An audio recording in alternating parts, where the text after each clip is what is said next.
Oke teman-teman, sekarang kita sudah ada di zona kedua. Sebelumnya saya keinget ini sih, salah satu pesan waktu dulu kita sempat syuting series Kisah Tanah Jawa yang Merapi itu, di tempat ini memang ada beberapa yang jadi zona merah. Iya. Zona merah itu berarti yang ibaratnya kalau dari segi metafisikanya ya udah gubal gabul, udah tidak tidak tertahankan lagi Iya, itulah ya Om. Dan udah ini keras. kita sekarang ada di salah satu tempat yang disebut oleh zona merah itu. Warga lokal sini menyebutnya dengan nama Tuban. Jadi sebenarnya kita tujuan ke sini ada beberapa nih. Memang tujuannya kita macam-macam. Kalau hari ini kita hanya ingin bercerita, ya silakan cerita, nggak apa-apa. Ada juga yang tujuannya ingin bersembunyi, tujuannya untuk mencari pusaka atau ngelarung, nyari ilmu dan macam-macam, Mas. Dan ini kita batas kita ya, dalam artian yang diizinkan. Karena kalau kita melihat di sini ada 2 pohon, itu adalah portal dimensi gaib, gerbang antar dimensi. Jangan lepuk itu, kaget aku. Saya serius ya. Iya. Tapi teman-teman, Tuban sendiri sebenarnya letaknya nggak ada di sini. Sebenarnya Masih ada sana. jauh di dalam sana. Kita tidak mungkin ke sana bukan karena berani atau tidak berani, tapi karena medannya memang sangat-sangat tidak memungkinkan. Malam-malam begini, airnya mungkin juga bisa dibilang cukup deras dan itu sangat-sangat tidak memungkinkan untuk beramai-ramaian seperti ini. Jadi kita cerita di sini aja. Iya, dan memang kalau mau masuk juga secara fisik dan metafisika harus disiapkan. Juga harus menjalani beberapa laku puasa, Mas. Harus puasa muti 40 hari, harus puasa pati geni macam-macam, karena saat masuk ke sini tuh godaannya luar biasa ya. Jadi kalau orang ada suara, Enggak dengar. kenceng barusan. Enggak boleh ngomong, kalau dengar orang enggak boleh ngomong. Ya, nyium nggak apa-apa. Nyium nggak apa-apa. Nyium nggak boleh, kalau suara nggak apa-apa. Nah, ini barusan lagi. Enggak dengar. Iya itu. Kayak orang nembang. Enggak dengar. Enggak dengar, enggak mau dengar. Lanjut. Akan ada 3 ujian di sini memang. Bisa pangkat, bisa harta, bisa wanita di sini. Ujiannya Semuanya ada 3. Semuanya ada. Beberapa orang memang yang tidak kuat itu kemudian ada 2. Dia bisa kembali tapi bisa sakit ataupun gila atau hilang, Mas. Karena masuk ke portal dimensi lain. Dalam artian, ini saya ceritakan sedikit ya. Jadi memang ada beberapa orang yang niatnya pengen kesini nyari apa tertentu untuk pangkat, jabatan, untuk harta atau apa, nggak kuat, wadai nggak kuat, yonek nggak gila, hilang, Mas. Bisa hilang secara hilang semua di sini. Dan memang hampir mirip kalau seperti di Aokigahara, seperti di Jepang gitu. Jadi mirip banget restorasinya dan macam-macam. Dan tempat ini memang dikhususkan hanya untuk orang-orang serius, untuk orang semedi juga. Dan kalau dilihat ya, ini sebenarnya pesan dari beliau yang ada di dalam, dimanapun itu, leluhur kita, nenek moyang kita itu sudah menanamkan pusaka dan mustika itu untuk penstabil alam semesta. Jadi pesan Gungger, ojo dijukui, ojo ditarik, ojo kowe sok-sokan juga narik yang mbok pamerke atau nggo koleksi atau apa, ojo. Iku iso gawe tatanan alam semesta iki bubrah gitu. Jadi memang beliau ngomong ini, ngendikan, sampaikan saja, banyak pusaka memang di sini, setiap tempat tuh ditanam, tapi untuk menstabilkan paru-paru dunia, alam, hutan. Jadi memang hutan untuk stabilkan alam semesta, karena dunia ini saya tua gitu. Yang gue diambili terus, bencana teko, memolo teko, macam-macam, karena ini tujuannya untuk tolak bala, diambil balanya datang. Gitu. Tapi di belakang cukup riuh juga ya ternyata. Iya. Saya barusan dengar. Iya. Akhirnya jadi saya dengar. Cukup riuh juga teman-teman ternyata. Saya dari tadi diem tuh mikir, beneran, dengar apa enggak? Dengar apa enggak ya? Ini Mas, ini kan istana ya, ada gerbang ya, ada pintu masuk. Istana seperti apa? Makhluk-makhluk bunian. Jadi seperti manusia, tetapi tidak ada garis. Ini. Dan memang kasus yang ada di dunia manusia ini sedang trending topik di sana gitu, Mas. Gitu. Covid. Iya, memang benar. Ini kita datang ke suatu tempat yang aman ya. Nanti kok nggak pakai masker atau apa, ini sudah kita siapkan. Bahkan kita sudah bawa masker termasuk saya. Tapi termasuk hand sanitizer dan macam-macam. Tapi ini kita memang di area terbuka dan aman. Kita pastikan aman. Kita cari tempat yang aman di Jogja juga. Dan ini memang menjadi pembuka setelah kemarin, Mas. Jadi penutup di akhir tahun, ini pembuka di akhir tahun. Jadi kita masuk kurikulum baru lah. Kembali lagi ke Tuban ya Om. Iya. Ini kalau aku sempat dengar cerita dari teman-teman yang kemarin survei lapangan, itu kan memang tempat tersebut bukan tempat sembarangan.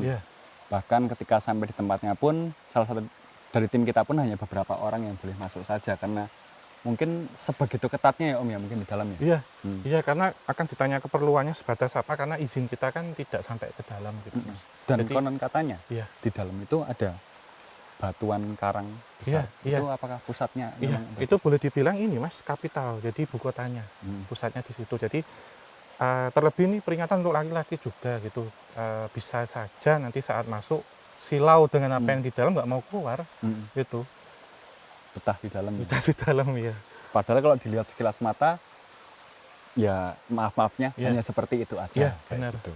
Tapi ini kalau secara mata batin yang Lah, ditampilkan kayak itu, gimana? ini gerbang. Hmm. Ini mungkin nanti akan digambarkan ya, karena Ya. menarik banget gitu. Ada janur yang melengkung, jadi kayak hajatan dua gini. Hmm. Kemudian ada beberapa, ini ada di silang masih ditutup sih Mas portalnya memang. Ya. Jadi ada seperti dua penjaga, Hmm. sudah apa, kekar-kekar gitu, bawa kayak tombak, cuman tombaknya itu kayak ular gitu, ular, Iya. ular naga, jadi disilang Hmm.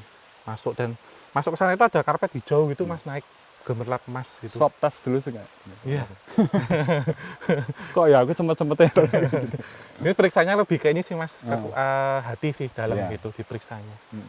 Tapi memang ada banyak sih menurut saya kekayaan tanah Jawa ya. Hmm. Semuanya ada di sini Mas, kekayaan tanah Jawa.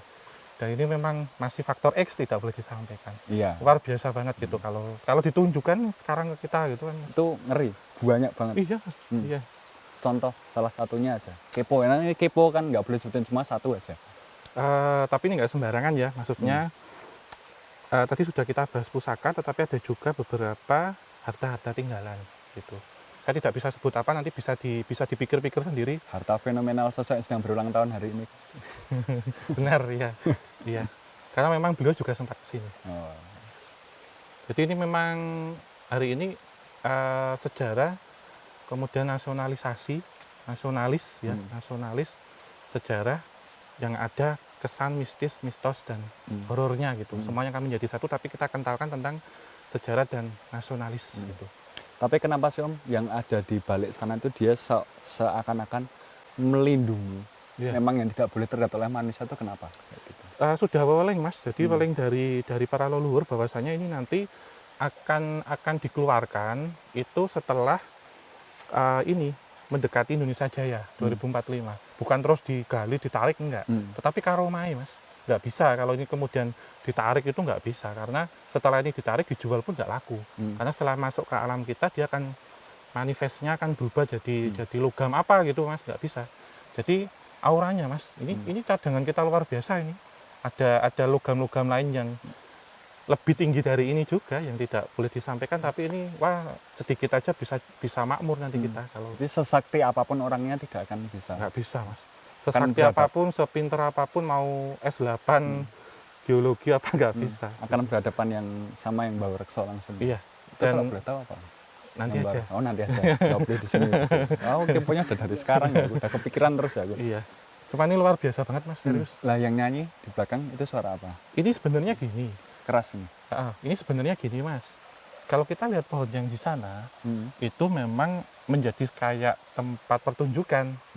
Jadi ya kalau kita lihat ada yang berulang tahun, kemudian juga tentang Majapahit, tentang Mataram, sebenarnya ada seperti sajian hari ini. Kita memang direncanakan hari ini tanggal 6.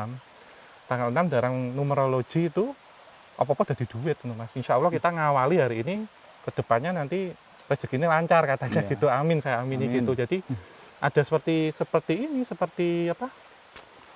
Pertunjukan, ledek gitu, ledek. Jadi ada perempuan cantik-cantik tapi bukan peri, itu dari agamanya itu saya kenal ini dari Majapahit itu nari-nari semua. dan musik-musik macam-macam gitu. Tapi kalau bagi orang yang tidak tahu, semisal dia melangkahkan kaki ke situ tuh akan ada efeknya apa enggak? Atau hanya dia akan hanya seperti melintasi hutan biasa atau? Sebenarnya sebelum masuk ke sini nanti korinnya pun akan memperingatkan, korin di dirinya ya. Jangan kamu masuk situ, jangan kamu masuk situ. Tapi nih orang yang dablek ya wallahu alam yang akan terjadi Mas, karena ada membran, ada selaput yang saat kita masuk nembus itu berbeda gitu. Secara gelombang elektromagnetik akan berbeda gitu. Gitu sih. Mengingatkan kita kepada kasus pendaki yang sempat benar, kedengeran suaranya loh itu kalau kalian lihat videonya viral itu waktu itu. Benar. Dan ini memang sopan santun, etika adat kita ketimuran sebagai orang Jawa harus nyawanin bener di sini. Harus patuh, bukan patuh dalam arti ini, tapi kita menghormati yang tua. Kayak celelean, cengengesan, gojekan apa wah, so diselentek mungkin.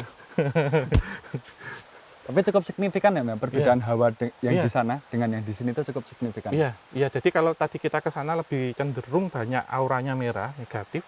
Di sini sebenarnya positif, naik. Cuman kita harus mematuhi kaidah-kaidah yang ada di sini. Itu sih Mas. Oke teman-teman, Silakan, mungkin Mas. cukup ya untuk Iya. Tuban yang ini. Habis ini kita akan menyusuri salah satu trauma terbesar saya dalam dunia metafisika, mengunjungi pasar gaib, Iya. mengulang memori Jepang. Gua mana itu? Gua Jepang Pundong. Nah, gua Jepang Pundong.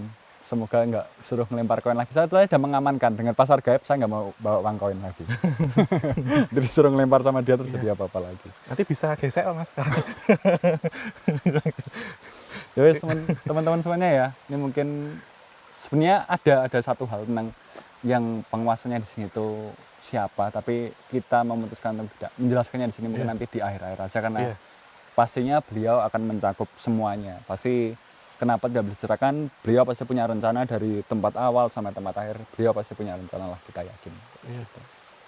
Untuk keselamatan kita semua sih teman-teman. Ngomong kayak gini barusan merinding ya. Iya, nggak apa Mas. Ini sudah kita diarahin kok. Insya Allah aman, nggak apa-apa. Dan suara nyanyinya belum berhenti.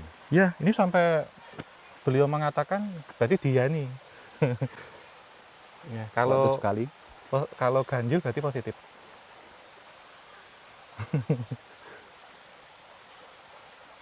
Gitu.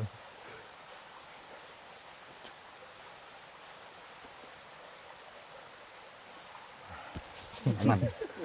Isunya kan kalau tokek kan 7 kali. 8 pas. Iya. 8. Iya. Kenapa diketawain ya sama yang di sana? Apaan itu? Takutan sampai ngitung tokek. Ya wis teman-teman, yuk kita jalan lagi ke tempat yang ketiga, pasar gaibnya hutan ini. Gue Mbak. Yuk Mas, jalan sana. Ya.